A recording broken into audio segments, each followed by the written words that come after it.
Hello guys, વાત કરીશું part 2 ની અને ગેલેરી ની અંદર એન્ટ્રી કરી નાખી ગેલેરી જોરદાર સજાવટ કરેલી હતી. થોડાક અંદર ગયા પછી ત્યાં તો ઘણી બધી ટ્રાફિક હતી અને પછી લાગી તે વગી ભૂખ કડકડાટ. પછી હું અલ્કેશ ની ભાવે ત્રણ જણા જમવા ગયા અને પછી ગયા પકોડી ખાવા માટે. પકોડી ખાવા ગયા ત્યાં તો ભાઈ વેટિંગ માં કે ઉભું રહેવું પડશે. પછી થોડી વાર પકોડી બનાવી રહ્યા બોલો ભાઈ. પછી મને પકોડી આપી અને પકોડી જોરદાર હતી, એકદમ સ્વાદ વાળી ટેસ્ટિંગ વાળી હતી. અને ભગવાન જયદીપ ને રોમ રોમ કર્યા. આ લોકો વાહન પાર્કિંગ કરવા માટે ઉભી જારમાં રો પાકેલી છે. પછી ગયા ઉતારે થોડોક માહોલ ગરમ કરવા માટે નવીનભાઈ પછી મળી ગયા અને આ બાજુ લાઈવ પ્રી વેડિંગ ચાલુ છે. પછી થોડી વાર બેઠો, બપોરનો ટાઈમ થઈ ગયો. પછી બધા ભાઈઓ ગયા ગુલ્ફી ખાવા માટે. હવે ગુલ્ફીના દાતાક્ષી કોણ બને છે કોણ જાણે. હવે દાતાક્ષી બની ગયા આપણે સાગરભાઈ. તોય બાકી રહી જતું હતું કે હજી કોઈ આઈસ્ક્રીમ ખાવી છે. આઈસ્ક્રીમ ખાવા માટે ગયા અરવિંદભાઈ. આઈસ્ક્રીમ નો ટેસ્ટ કર્યો પણ ટેસ્ટ બરોબર હતો નહીં. હવે એવું વિચાર્યું કે ચલો ગામમાં આવે અને બાઇક ની 400 વાળી કિક મારીને પછી નીકળી ગયા ગામમાં. ગામના ગોદરે પોકી ગયા ત્યાં જઈને પછી ઉભા રહ્યા બધા ભાઈઓ. હવે એમ છે કે શું ખાશો હવે. હોમ મેં પછી નજર પડી બરફના લારી બાજુ. પાછળ તો ઈ બાજુ પડતી મિલી બે ત્રણ પલંગ ધારી નીચે બેસી ગયા હોય તો એવું લાગે છે વાંદરાનો ટોલો બેઠો ને એવું. આપી દીધો પછી ઘસેલા બરફનો ઓર્ડર ને આવી ગઈ પછી ડીશ હતી જોરદાર મસ્ત.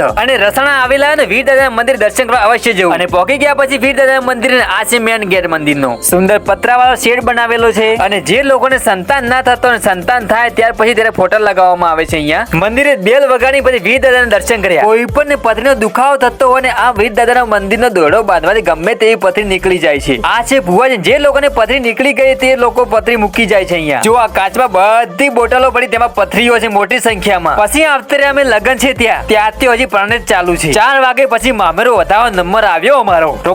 રોકડા મૂકી દીધા થાળમાં. પછી બધા ભાઈઓને પછી ઉભા કરી નાખ્યા એક લાઈનમાં. લાઈન શરત ભાઈએ પછી બધા ભાઈઓને સાકર અને ફૂલ આરતી વધાવ્યા. મોડા પછી નીકળી ગયા ઘરે. હું પછી બેસી ગયો અરવિંદભાઈ ના બાઈક પછી. બાઈક એવું દોડાયું અચાનક વાતાવરણ પલટો ખાતા પછી વરસાદ આવે તેવું વાતાવરણ થઈ ગયું હતું. તમારે ફૂલે બ્લોગ જોવા તો યુટ્યુબ ચેનલ જોવા મળી જશે. હવે મોડું થાય, ચલો મળીશું બીજા બ્લોગમાં ને બાય બાય.